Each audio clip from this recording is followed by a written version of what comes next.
আপনি যে মোবাইলের রিংটোন রাখলেন তিলাওয়াত, এটা আপনি কেন রাখছেন?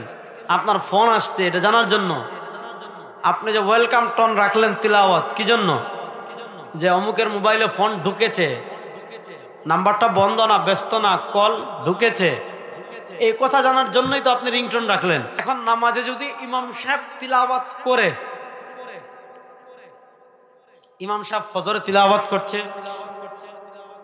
ইমাম সাহেব জোহরে ইমাম সাহেব মাগরিবে তিলাওয়াত করছে, ইমাম সাহেব এশায় তিলাওয়াত করছে, আলহামদুলিল্লাহ রাব্বিল আলামিন আর রহমানির রহিম মালিক ইয়াউমিদ্দিন ইয়াকা না'বুদু ওয়া ইয়াকা নাস্তাঈন, ইমাম সাহেব তিলাওয়াত করছে, আপনার কানে এসে তিলাওয়াতের আওয়াজ শুনতেছেন।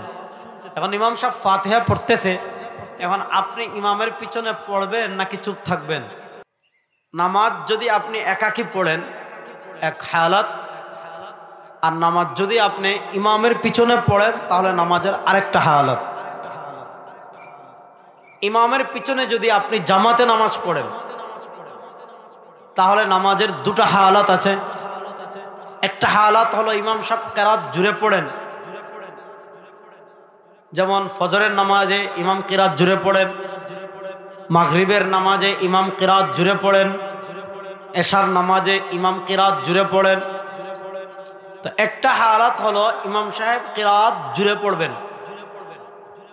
যদি ইমাম সাহেব কিরাত জুড়ে পড়েন, একটা কথা ভালো করে মনবে শুনবেন, কোরআন তিলাওয়াত করাও ইবাদত, কোরআন তিলাওয়াত শোনাও ইবাদত। বলেন কোরআন তিলাওয়াত করাও, বলে না কোরআন তিলাওয়াত করাও, কোরআন তিলাওয়াত শোনাও ইবাদত। কানা রাসূলুল্লাহ সাল্লাল্লাহু আলাইহি ওয়াসাল্লাম ইয়াতাদারাসুল কোরআন মা জিবরিল হিনা ইয়ালকা। নবী করিম সাল্লাল্লাহু আলাইহি ওয়াসাল্লাম জিবরিল আমিনের সাথে কোরআন দাউর করতেন। আল্লাহ নবী ইসলাম তিলাওয়াত করতেন, জিবরিল শুনতেন, জিবরিল তিলাওয়াত করতেন, নবী করিম সাল্লাল্লাহু আলাইহি ওয়াসাল্লাম শুনতেন। তাহলে তিলাওয়াত করাও ইবাদত, তিলাওয়াত শোনাও ইবাদত। আমার এই উম্মার, আমাদের উম্মার সবচেয়ে বড় কারিদের একজন ছিলেন হযরত উবাই ইবনে কাব রাদিয়াল্লাহু তাআলা আনহু। নবী করিম সাল্লাল্লাহু আলাইহি ওয়াসাল্লাম একদিন উবাই ইবনে কাব রাদিয়াল্লাহু তাআলা আনহুর কাছে গিয়ে বললেন, ও উবাই, আল্লাহ তোমাকে সালাম দিয়েছেন, সৃষ্টিকর্তা আল্লাহ তোমাকে সালাম দিয়েছেন, আর সালাম দিয়ে বলেছেন তোমার থেকে আমি যেন তিলাওয়াত শুনি। হযরত উবাই ইবনে কাব রাদিয়াল্লাহু তাআলা আনহু খুশি হয়ে বললেন, আওয়াসাম্মানি রাব্বি, আওয়াসাম্মানি রাব্বি, আমার রব কি আমার নাম নিয়েছেন? আওয়াসাম্মানি রাব্বি, আমার রব কি আমার নাম নিয়ে আমাকে সালাম দিয়েছেন? নবী করিম সাল্লাল্লাহু আলাইহি ওয়াসাল্লাম বলেন, উবাই, হ্যাঁ, তোমার রব তোমাকে সালাম, নাম ধরে তোমাকে সালাম দিয়েছেন, আর বলেছেন তোমার থেকে আমি যেন তিলাওয়াত শুনি। এজন্য কোরআন তিলাওয়াত করাও ইবাদত, শোনাও ইবাদত। বলেন কোরআন তিলাওয়াত করাও, বলে না কোরআন তিলাওয়াত করাও, শোনাও। শুনেন, কোথাও যদি কোরআন তিলাওয়াত করলে কোরআনের ইহানত হওয়ার সম্ভাবনা আছে। ওই বাজারে মানুষ কেনাকাটা করতেছে, আপনি কি ওখানে তিলাওয়াত আরম্ভ করলেন না? এবং আরেকটা মাসালা বুঝেন, তিলাওয়াত করা এটা ইবাদত। আফজালুয যিকরি তিলাওয়াতুল কোরআন।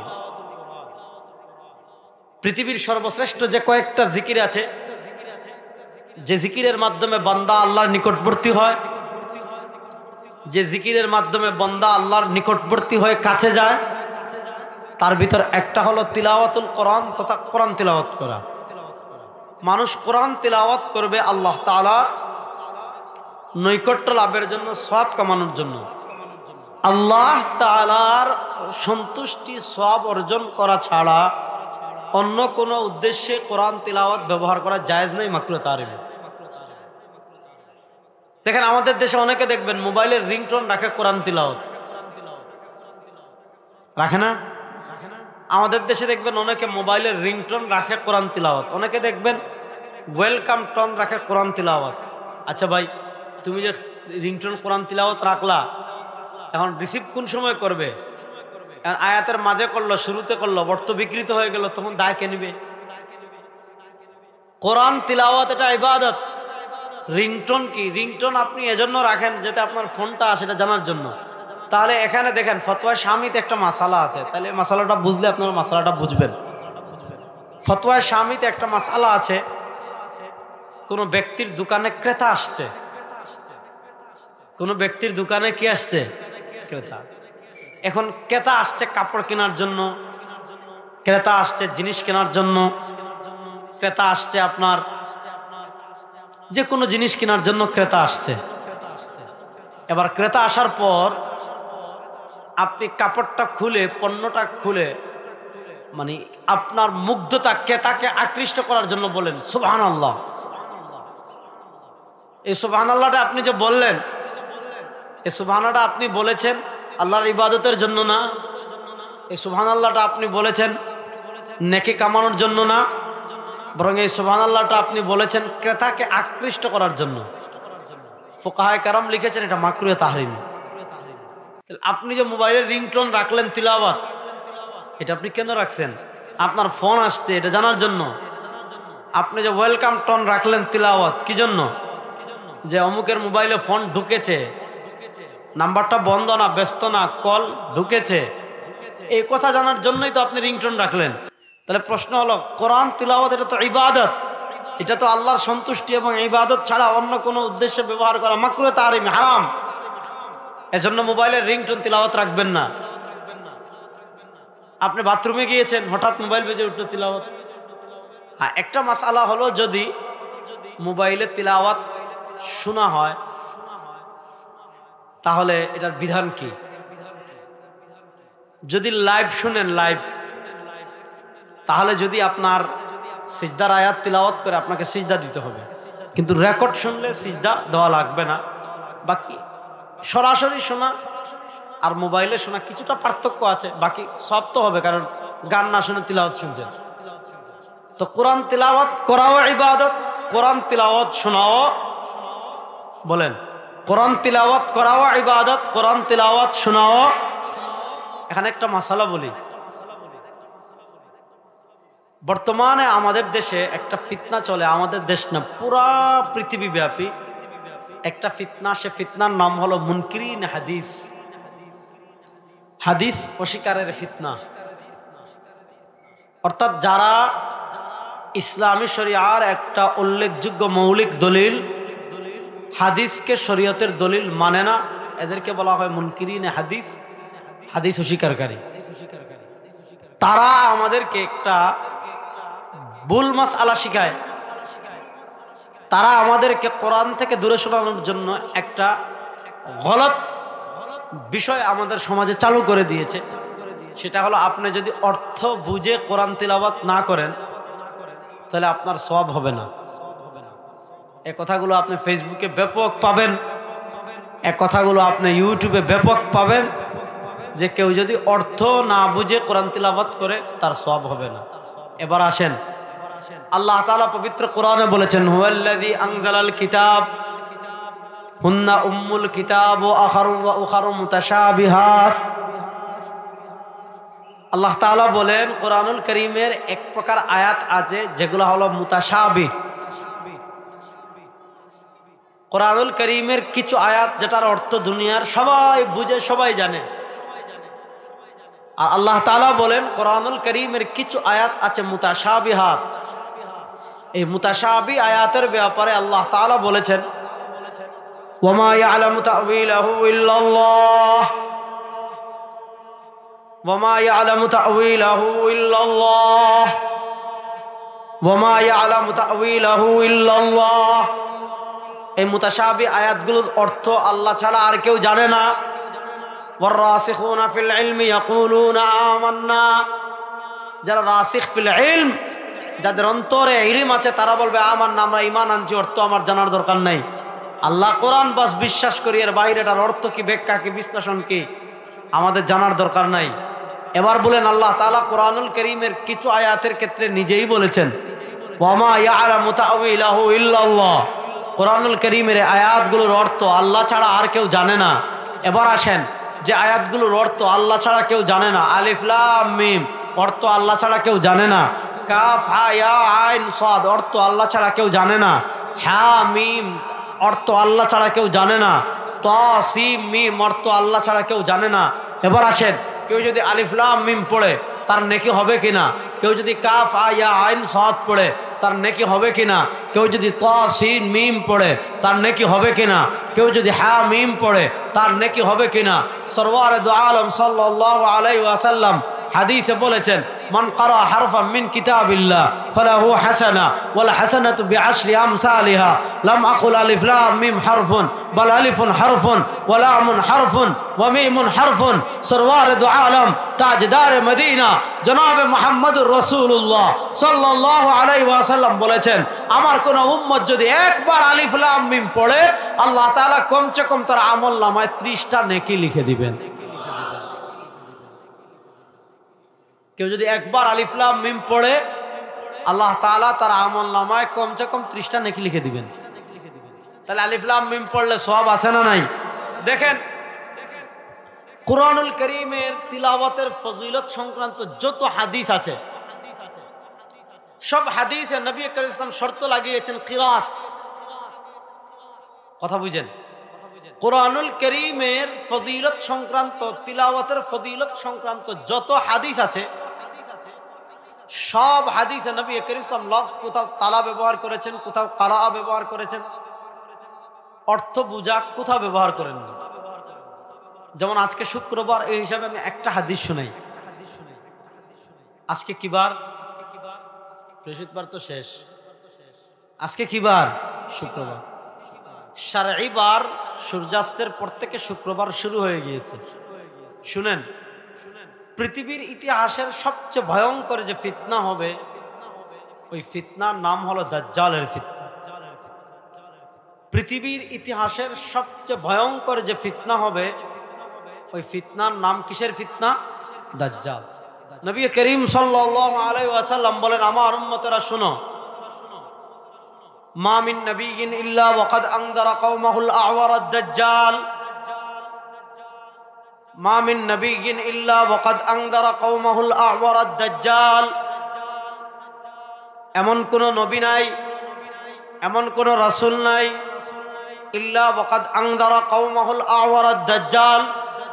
সব নবী সব রাসূল তার উম্মাহকে কানা দাজ্জালের ফিতনা থেকে সতর্ক করেছেন। দাজ্জালের ফিতনা অনেক ভয়াবহ হবে। নবী করিম সাল্লাল্লাহু আলাইহি ওয়াসাল্লাম নামাজে দোয়া করতেন আল্লাহুম্মা ইন্নী আউযু বিকা মিন ফিতনাতিল মাহইয়া ওয়াল মামাত। আল্লাহুম্মা ইন্নী আউযু বিকা মিন ফিতনাতিল মাহইয়া ওয়াল মামাত ওয়া আউযু বিকা মিন ফিতনাতিল মাসিহিদ দাজ্জাল ওয়া আউযু বিকা মিন ফিতনাতিল মাসিহিদ দাজ্জাল।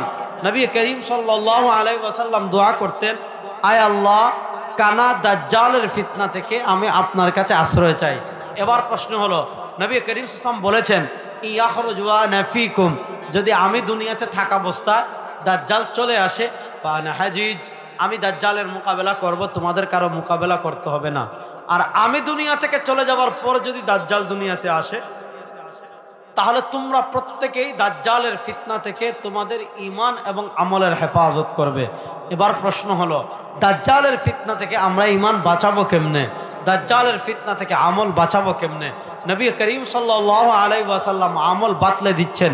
নবী করিম সাল্লাল্লাহু আলাইহি ওয়াসাল্লাম বলেছেন মান ক্বারাআ সূরাতাল কাহফি ইয়াউমাল জুমআ, মান ক্বারাআ সূরাতাল কাহফি ইয়াউমাল জুমআ উসিমা মিনাল ফিতনা ওয়া ইন খারাজাদ দাজ্জাল। মান ক্বারাআ সূরাতাল কাহফি ইয়াউমাল জুমআ উসিমা মিনাল ফিতনাতি ওয়া ইন খারাজাদ দাজ্জাল। সরওয়ারে দু আলম সাল্লাল্লাহু আলাইহি ওয়াসাল্লাম বলেন আমার কোন উম্মত যদি শুক্রবারে সূরাতুল কাহফ তিলাওয়াত করে, বৃহস্পতিবার দিবাগত রাত থেকে শুরু করে শুক্রবার সূর্যাস্ত পর্যন্ত এই দীর্ঘ যে সময় আছে এই সময়ের মধ্যে আমার কোন উম্মত যদি সূরাতুল কাহফ তিলাওয়াত করে নবী করিম সাল্লাল্লাহু আলাইহি ওয়াসাল্লাম বলেন উসিমা মিনাল ফিতনা ওয়া ইন খারাজাদ দাজ্জাল। আগামী শুক্রবার পর্যন্ত যত ফিতনা দুনিয়াতে হবে, এমনকি আগামী শুক্রবারের মধ্যে যদি দাজ্জাল দুনিয়াতে চলে আসে, যে ব্যক্তি শুক্রবারে সূরাতুল কাহফ তিলাওয়াত করবে, সূরাতুল কাহফ তিলাওয়াত করার বদৌলতে আল্লাহ তাআলা দাজ্জালের ফিতনা থেকেও তাকে বাঁচিয়ে রাখবেন। এখানে আল্লাহ নবী ইসলাম এটা বলেন নাই যে যারা অর্থ বুঝে পড়বে তাদেরকে বাঁচাবেন, আর যারা অর্থ বুঝে পড়বে না তাদেরকে বাঁচাবেন না। ব্যাপারটা এমন না। একটু চা দিও ভাইয়া। বরং যারা অর্থ বুঝে তিলাওয়াত করবে তাদেরকেও আল্লাহ দাজ্জালের ফিতনা থেকে হেফাজত করবেন। অর্থ না বুঝে তিলাওয়াত করলে আল্লাহ তাদেরকেও দাজ্জালের ফিতনা থেকে হেফাজত করবেন। আগামীকাল সূর্যাস্তের আগে আমরা সবাই সূরাতুল কাহফ তিলাওয়াত করব তো ইনশাআল্লাহ। কারা কারা করবেন দেখি একটু হাত তোলেন তো। আল্লাহ তাআলা আগামীকাল সূর্যাস্তের আগ পর্যন্ত সূরাতুল কাহফ তিলাওয়াত করার তৌফিক আমাদের সবাইকে দান করেন।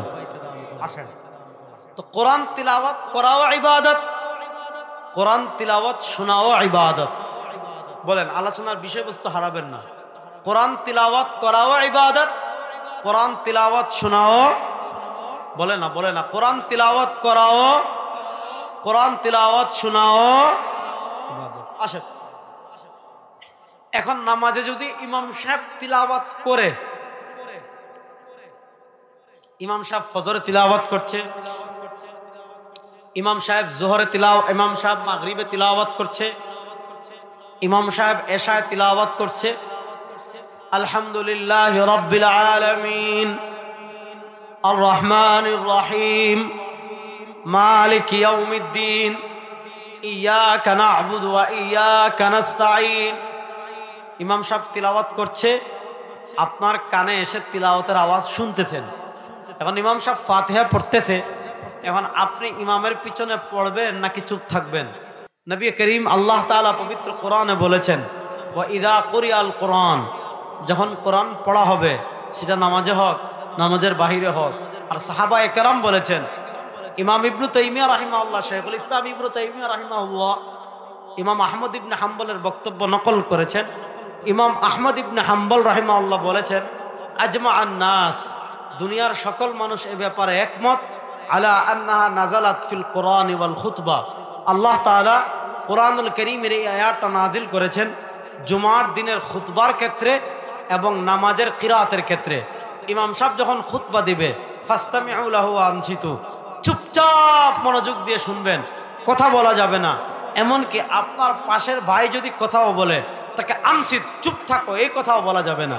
মান ক্বালা লি আখি আনসিত ফাকাদ লাগা, নবী করিম সাল্লাল্লাহু বলেছেন, জুমার খুতবা চলাকালীন কেউ যদি তার পাশের ভাইকে বলে আনসিত, চুপ করো, তাহলে এই কথা বলার মাধ্যমেও সে একটা অহেতুক কাজ করেছে। আপনার পাশে যদি তারা কথা বলে গর্ত করে ফেলে, তারপরেও আপনি তাকে চুপ থাকো এই কথা বলতে পারবেন না। আপনার কাজ চুপচাপ কি করা?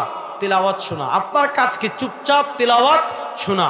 কথা মনোযোগ দিয়ে বুঝেন। তাহলে আপনি শুনছেন ইমাম সাহেব কেরাত পড়ছে, আপনি শুনছেন ইমাম সাহেব ফাতিহা পড়ছে, তাহলে আপনার কাজ কি?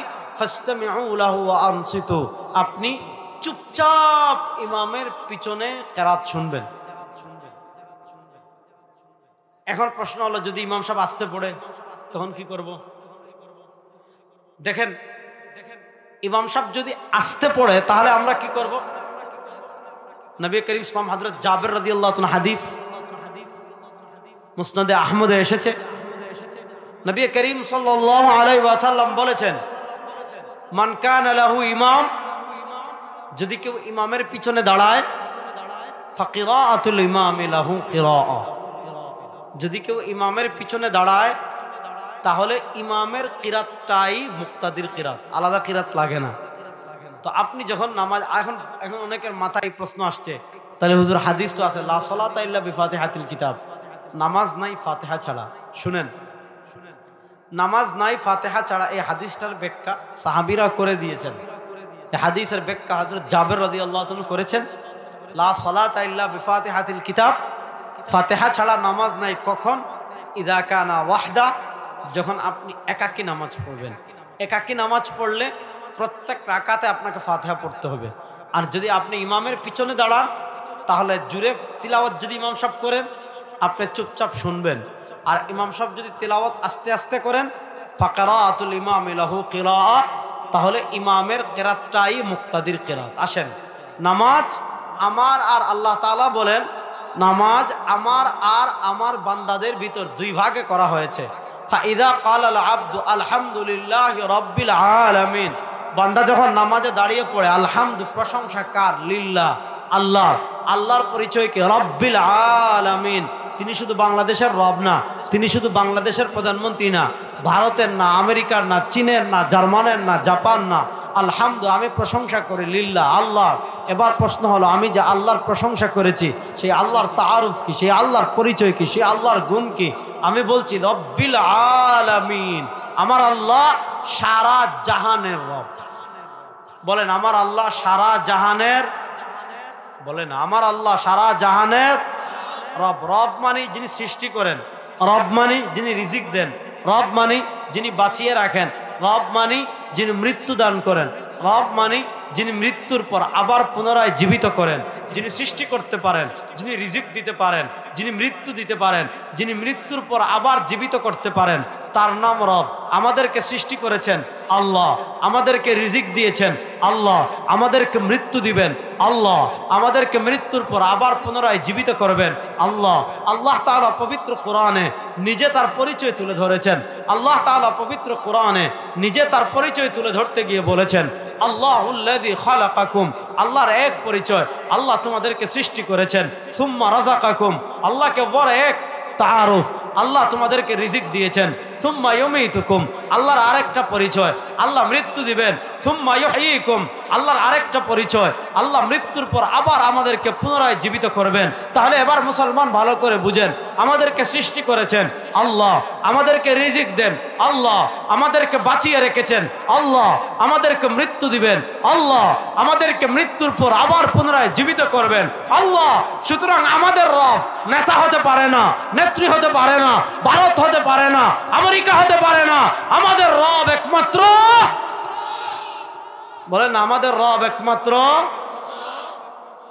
দেখেন আল্লাহ তাআলা নিজে তার এতগুলো ক্যাটাগরি লেয়ার স্তর বলেছেন যে আমি সৃষ্টি করেছি, রিজিক দিয়েছি, মৃত্যু দিব, মৃত্যুর পর আবার জীবিত করব। এরপর আল্লাহ তাআলা কাফেরদেরকে বলেন হাল মিন শুরাকাইকুম মান ইয়াফআলু যালিক, হাল মিন শুরাকাইকুম মান ইয়াফআলু যালিক, হাল মিন শুরাকাইকুম মান ইয়াফআলু যালিক।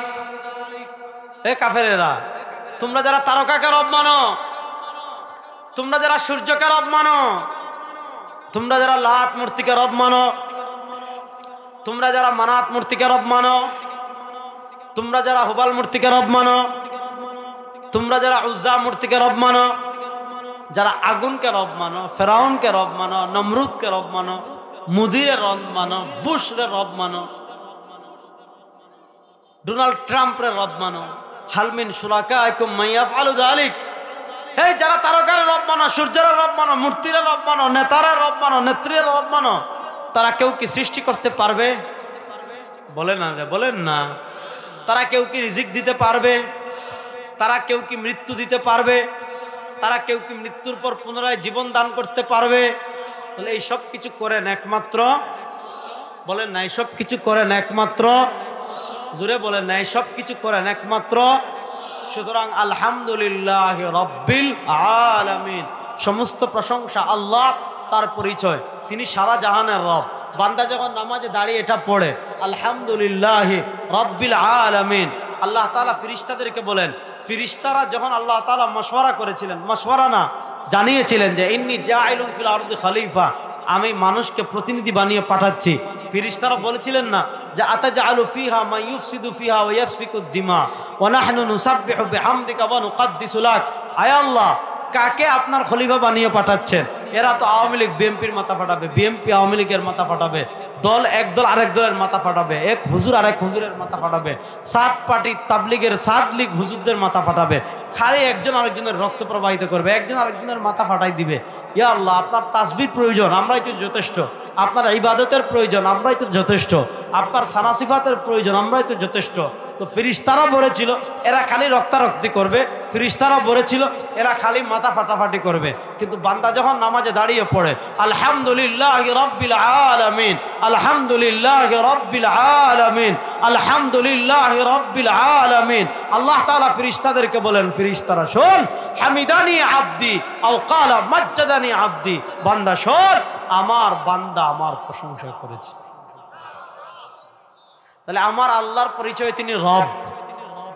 বলেন আমার আল্লাহর পরিচয় তিনি, বলেন না আমার আল্লাহর পরিচয় তিনি, বলেন না আমার আল্লাহর পরিচয় তিনি রব। এখন সাধারণত কেউ যদি আমাদের মাথায় কি আসে, কেউ যদি সামান্য ক্ষমতার ছোঁয়া পায়, সেটা বৈধভাবে হোক অথবা অবৈধভাবে হোক। আমাদের দেশে তো দেখেছেন গত 15 বছর যারা ক্ষমতায় ছিল তারা বৈধভাবে না অবৈধভাবে, ভয় পান কেন জোরে বলেন। একবার গেছে বিনা ভোটে 2013-তে, 2013-তে গিয়েছে বিনা ভোটে। 2018-তে পৃথিবীর ইতিহাস নাই যে দিনের ভোট রাতে হয়ে গেছে, পৃথিবীতে এমন কোনো ইতিহাস নাই। 2018-তে বাংলাদেশে আপনারা দেখেছেন দিনের ভোট রাতে হয়ে গেছিল। আর 2024-এ গত বছর আপনারা দেখেছেন নিজেরা ভাগ হয়ে খেলা, অর্থাৎ আপনি কোথাও খেলতে গিয়েছেন, মনে করেন টঙ্গীর সাথে আপনাদের ক্রিকেট খেলা অথবা ফুটবল খেলা, খেলা হবে কোথায়, মনে করেন খেলা হবে চান্দুরা চৌরাস্তার মাঠে। আপনারা গিয়েছেন, যাওয়ার পর দেখলেন যে টঙ্গীর দলের কেউ আসে নাই। এখন টঙ্গীর দলের যেহেতু কেউ আসে নাই, আপনারা প্রায় খেলোয়াড় হলেন 11 জন, সাথে আরো কিছু লোক গিয়েছে, সব মিলিয়ে মনে করেন আছেন 20-25 জন। বলেন এক কাজ করেন, এরা যেহেতু আসে নাই, আমরা 25 জন আছি, চলেন 11 জন করে খেলি। এটাকে বলে ডামি খেলা। তো গত বছর ডামি নির্বাচন হয়েছিল। তো আপনি দেখেন অবৈধ সামান্য ক্ষমতা পাওয়ার পর আমাদের দেশের অবস্থা কি হয়ে গিয়েছিল। আপনি যদি তাদের সামান্য বিরোধিতা করেন, আপনাকে জেল দিছে, জুলুম দিছে, হামলা দিছে, মামলা দিছে, আনাগর দিছে, এবং তাদের নেতারে জুড়ে আমাদের আব্বা বানিয়ে দিছে। আমাদের কি বানিয়ে দিয়েছে? আব্বা বানিয়ে দিয়েছে। আমাদের জাতীয়তাবাদ বাঙালি ন, আমাদের জাতীয়তাবাদ আমরা মুসলিম। বলেন আমাদের জাতীয়তাবাদ আমরা ওই বাঙালি রবি ঠাকুরের থিম, তারা অখণ্ড ভারতে বিশ্বাস করে। এখনো দেখবেন ওই খবিসের দলগুলো যারা গরুর মুত খায় আর পেশাব খায় আর গরুর গোবর খায়, তারা তাদের মানচিত্রে বাংলাদেশকে তাদের অখণ্ড ভারত ধরে রেখে লটকাই রাখছে। বিজেপি বাংলাদেশ তোমাদের মানচিত্রে নিবা, আহেন যারা আসবেন একজনও যাইতে পারবেন না, একদম চান্দুরা চৌরাস্তায় লটকে রাখবো ইনশাআল্লাহ। যুবকরা প্রস্তুত আছেন তো ইনশাআল্লাহ? পৃথিবীর কোন আধিপত্যবাদকে কি আমরা ডরাই? ভারতকে আমরা বলছি তোমাদের মোকাবেলা করার জন্য আমরা সামান্য কেচি যথেষ্ট, আর কিছু লাগবে না। আসবেন ধরে ধরে মুসলমানই দিব, আর কিছু না। শুধু এই ঘোষণা যদি দেয়, দাদারা তো মুসলমানই দেয় না, দাদারা যদি কি দেয় না মুসলমানই।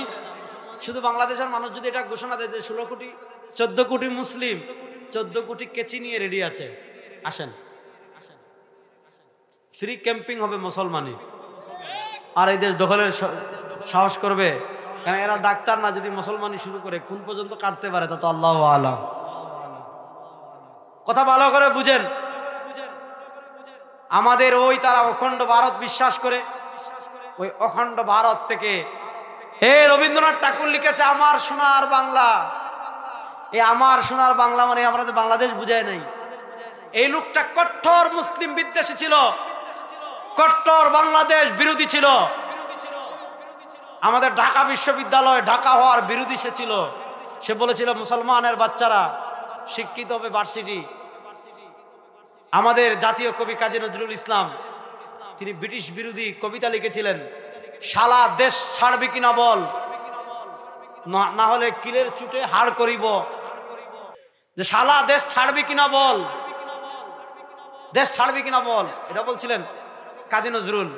আর রবি ঠাকুর ছিল ব্রিটিশের 5টা গোলাম, তার পূর্বপুরুষ বাপদাদা এরা পতিতার ব্যবসা করত। সে বলেছে আমার সোনার বাংলা আমি তোমায় ভালোবাসি। এই আমার সোনার বাংলা মানে বাংলাদেশে বুঝায় নাই, এই আমার সোনার বাংলা মানে তার কলকাতা মলকাতা ওগুলো বুঝাইছে।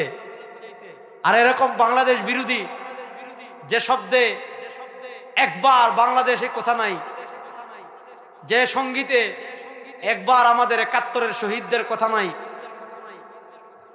সেটা আমাদের জাতীয় সঙ্গীত হওয়ার প্রশ্নই আসে না। ওই আমরা ভারতের গোলাম ছিলাম, ভারতের আধিপত্যবাদ আমাদের মাথার উপর জেকে বসেছিল স্বাধীনতার পর থেকে। ওই ভারতেরাই রবি ঠাকুরের গানকে আমাদের দেশের জাতীয় সঙ্গীত বানিয়ে ফেলেছে। ওই বাংলাদেশ বিরোধী লোক যে ঢাকা ভার্সিটি ঢাকায় হওয়ার বিরোধী ছিল, এমন বাংলাদেশ বিরোধী লোকের সঙ্গীত আমাদের জাতীয় সঙ্গীত হতে পারে না। জাতীয় সঙ্গীত হবে কাজী নজরুল ইসলাম। দেখেন কাজী নজরুল কতটা প্রাসঙ্গিক। এই 24 জুলাই আগস্টের গণবিপ্লব হলো, ছাত্ররা যখন আন্দোলন করেছে, কবিতা পড়েছে চল চল চল ঊর্ধ্ব গগনে বাজে মাদল, কারা রই লৌহ কপাট ভেঙে ফেল করে লোপাট, এগুলা সব কাজী নজরুলের। আপনি এই যে জুলাই আগস্টের যে গণ অভ্যুত্থান হয়েছে, কোথাও আপনি রবীন্দ্রনাথকে পাবেন না। সুতরাং বাংলাদেশ বিদ্বেষী কোন লোকের কবিতা, হ্যাঁ, বাংলাদেশ বিদ্বেষী কোন লোকের কবিতা কখনো আমাদের জাতীয় সঙ্গীত হতে পারে? তাহলে বলেন আমাদের জাতীয়তাবাদ আমরা মুসলিম, বলেন আমাদের জাতীয়তাবাদ আমরা, আমাদের সবচেয়ে বড় পরিচয় বাঙালি না? আমাদের পরিচয় বাঙালি না, আমাদের পরিচয় বাংলাদেশী। বলেন আমাদের পরিচয় আমরা বাংলাদেশী। বাঙালি বলে তারা ভারত বাংলাদেশ কলকাতা উড়িষ্যা একাকার করতে চায়। শুনেন, ভারতের গোলামি করার দিন বাংলাদেশের শেষ হয়ে গিয়েছে। এই ভারতে বাংলাদেশ বন্ধ হয়ে থাকতে চান সীমান্তে, আমাদের কোনো আপত্তি নাই, কিন্তু বাংলাদেশের প্রভু হয়ে থাকার দিন শেষ হয়ে গিয়েছে। আর কাউকে আমাদের প্রভু হয়ে থাকতে দেওয়া হবে না ইনশাআল্লাহ। আর ভারত যদি আমাদেরকে নিয়ে খেলতে চায়, 14 কোটি মুসলমান 24 ঘন্টা রেডি আছে ইনশাআল্লাহ। আমরা পৃথিবীর কোন রক্তচক্ষুকে ভয় পাই? তাহলে আমাদের জাতীয়তাবাদ আমরা মুসলিম। বলেন আমাদের জাতীয়তাবাদ আমরা।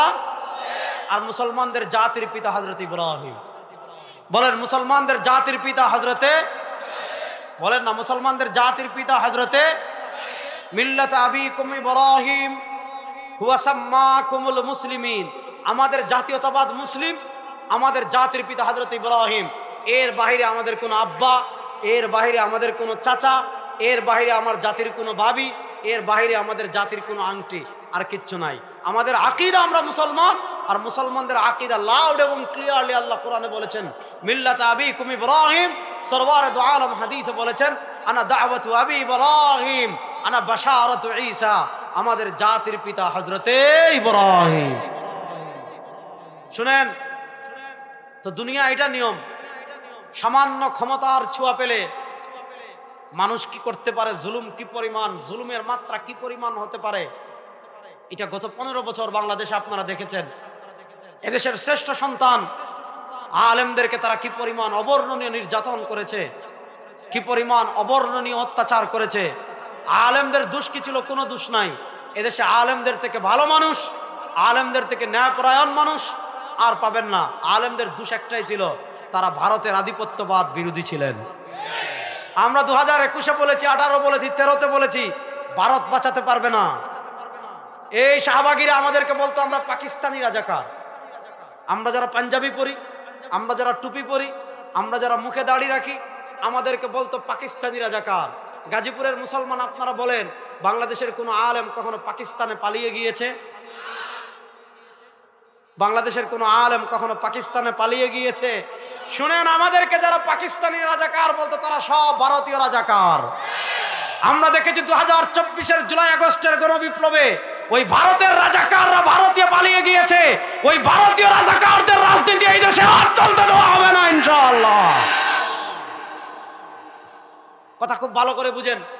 তাহলে দুনিয়ার সামান্য ক্ষমতা পেয়ে আপনারা দেখেছেন গত 15 বছরে ক্ষমতার অপব্যবহার কাকে বলে, ক্ষমতার দোহাই দিয়ে এমন এমন দরবেশ তৈরি হয়েছে গত 15 বছরে।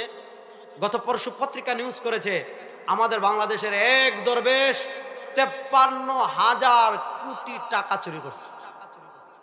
এক দরবেশ, উনি আমাদেরকে সহিহ হাদিস শিখাতো। মাঝে মধ্যে কি শিখাতো? সহিহ হাদিস। কি বলতো জানেন? যে সহিহ হাদিসে তেমন প্রবলেম নাই, তবে কোরআনে কিছু প্রবলেম আছে। না নাউজুবিল্লাহ, বাড়িতে কে জুড়ে বলবেন? হ্যাঁ আসতে বলেন। এমন এমন দরবেশ তৈরি হয়েছে গত 15 বছর। একজনে যদি 53,000 কোটি টাকা যদি আপনি এখান থেকে নিয়ে যেতে চান, কয়টা ট্রাক লাগবে চিন্তা করেন। এই চোর ডাকাতদের রাজনীতি, এই চোর ডাকাতদের হাতে ক্ষমতা বাংলাদেশের, আর আমরা তুলে দেব না। আমাদের মুক্তিযুদ্ধের চেতনা ছিল সাম্য, মানবিক মর্যাদা, সামাজিক ন্যায় বিচার। আপনার ডেমোক্রেসির বাংলাদেশ দেখেছেন, সেকুলারিজমের বাংলাদেশ দেখেছেন, সোশ্যালিজমের বাংলাদেশ দেখেছেন, ন্যাশনালিজমের বাংলাদেশ দেখেছেন। চুরি বন্ধ হয় নাই, খুন বন্ধ হয় নাই, ডাকাতি বন্ধ হয় নাই, টাকা পাচার বন্ধ হয় নাই, উন্নয়নের নামে রোডের বদলে বাস দেওয়া বন্ধ হয় নাই। সব বাংলাদেশের খেলা শেষ হয়ে গিয়েছে। 2024-এর জুলাই আগস্টের গণবিপ্লবের পর যুবকরা প্রস্তুতি নেন, ইনশাআল্লাহ আমরা বাংলাদেশে কোরআনকে চূড়ান্ত বিজয় করে ইসলামের বাংলাদেশ গড়ব। ইসলামের বাংলাদেশ গড়ার জন্য প্রস্তুত আছেন তো? ইনশাআল্লাহ। ইসলামের বাংলাদেশ ওখানে চান কি চান না? পৃথিবীর প্রান্তে প্রান্তে মজলুম মুসলমানদের বিজয় শুরু হয়ে গিয়েছে। আমি সব জায়গায় বলি, গত শতাব্দীতে তারা আমাদেরকে মারছে, আমরা পরাজিত হয়েছি। এই শতাব্দীতে আমরা পরাজয়ের দিন শেষ। এই শতাব্দীতে পৃথিবীর প্রান্তে প্রান্তে মজলুম মুসলমানরা বিজয় লাভ করবে ইনশাআল্লাহ। আপনারা দেখেছেন আফগানিস্তানে খেলা শেষ, আমরা জিতেছি। সিরিয়া খেলা শেষ 11 দিন, বাংলাদেশ 18 দিন। সামনে চূড়ান্ত বিপ্লব হবে, ইসলামের বিপ্লব ইনশাআল্লাহ। এবার শুনেন, আমরা দুনিয়ার সামান্য ক্ষমতার ছোঁয়া পেলে মানুষ কি হতে পারে। গত 15 বছর আপনারা দেখেছেন আলেমরা কি বলেছিলেন, যে আব্বার মূর্তি বানায়েন না রাস্তায়। কারণ আমাদের জাতির পিতা হযরত ইব্রাহিম, তার বাপ আজর মূর্তি বানাইতেন। আল্লাহ তাআলা তার ঘরে ইব্রাহিমকে পাঠিয়েছেন মূর্তি ভাঙ্গার মিশন দিয়ে। মূর্তি থাকবে মন্দিরে, হিন্দুরা মন্দিরে যত মূর্তি বানাক কোনো সমস্যা নাই, রাষ্ট্র তাদের নিরাপত্তা দিবে। কিন্তু রাস্তার মোড়ে মোড়ে মূর্তি বানানো, গত 15 বছরে 4,000 কোটি টাকা। তোমার বাপের টাকা, আমার দেশের শ্রমিকদের টাকা, আমার দেশের প্রবাসী ভাইদের মাথার গাম পায়ে ফেলা টাকা, আমাদের ভ্যাক্সের টাকা, আমাদের ভ্যাটের টাকা, এই আমাদের ভ্যাটের টাকা, আমাদের ট্যাক্সের টাকা কি করেছে? 4,000 কোটি টাকা দিয়ে রাস্তার মুড়ে মুড়ে আব্বার মূর্তি বানাই রাখছে। আমরা 2021 সালে বলেছিলাম এভাবে মূর্তি বানায়েন না, ক্ষমতা গেলে একটাও থাকবে না, বলি নাই? তো আমাদেরকে কি করেছে, আলেমদেরকে কি করেছে আপনারা দেখেছেন। দেখেন আল্লাহর কি কারিশমা রে ভাই। আপা পলায়নের খবর বাঙালি পাইছিল, বাংলাদেশি পাইছে 2:30টায়। আপা চলে গেছেন, আপা চলেছে 2:30টায়, 5:30টার ভিতর সব মূর্তি মানুষ ভেঙ্গে নদীতে বাসায় দিছে। এই 92% মুসলমানের দেশে রাস্তার মোড়ে মোড়ে আর কোনো মূর্তি আমরা দেখতে চাই না।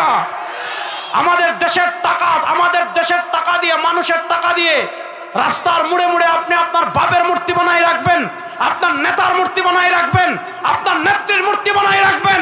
ওই মূর্তির বাংলাদেশ আর চলবে না, আমরা দেখতে চাই না।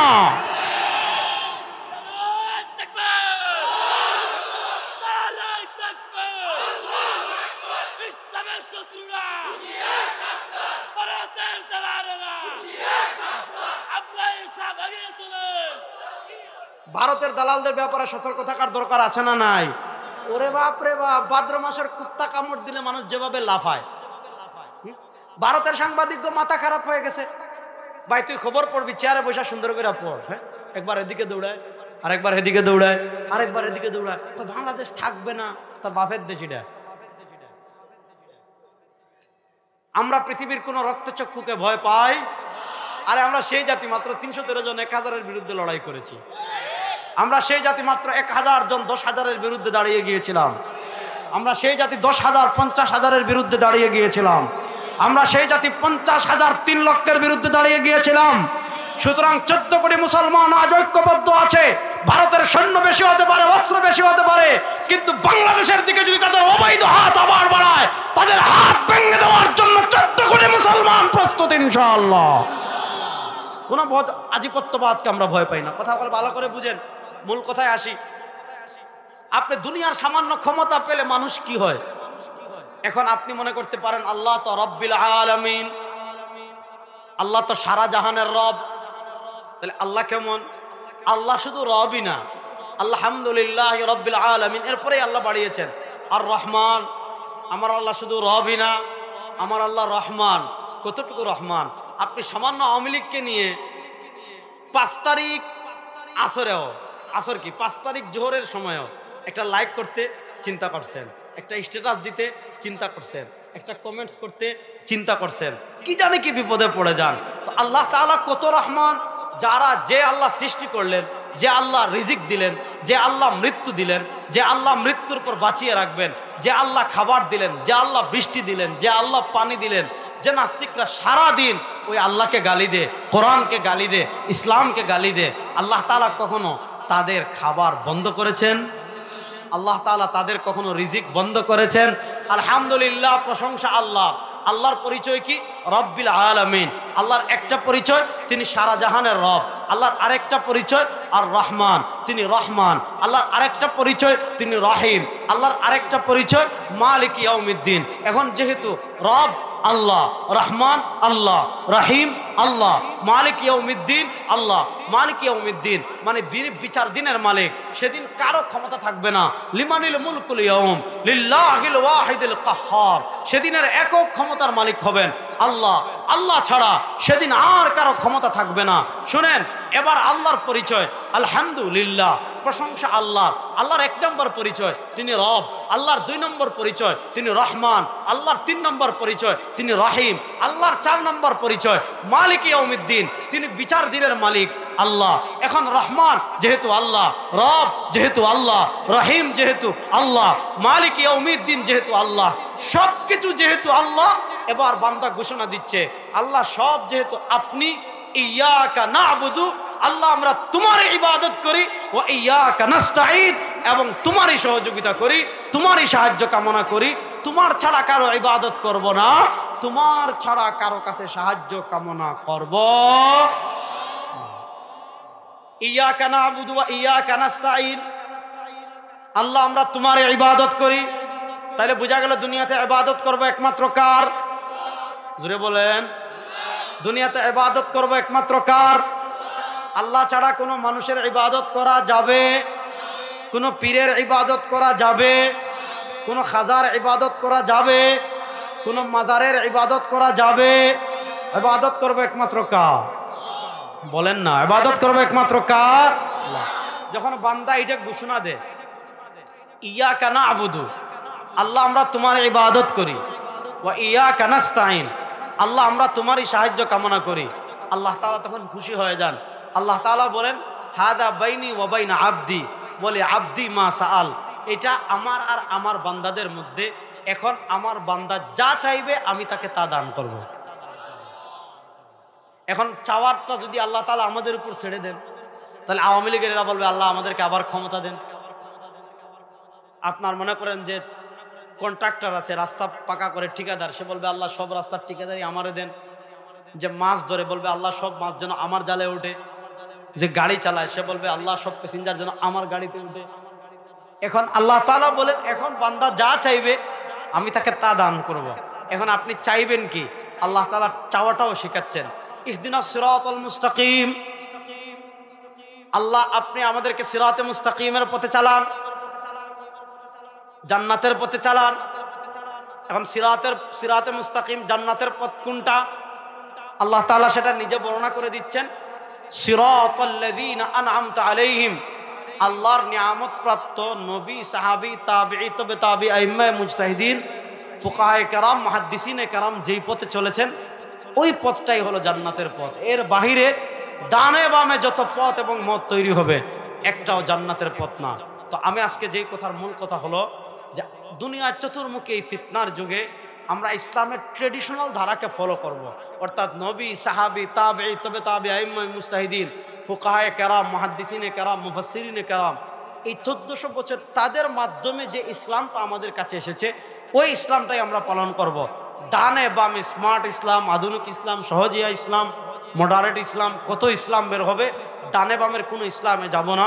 1400 বছরের একদম মূল ট্রেডিশনাল মৌলিক ইসলামের যে ধারা আছে আল্লাহ তাআলা ওই ইসলাম পালন করার তৌফিক আমাদের সবাইকে দান করেন, আমিন।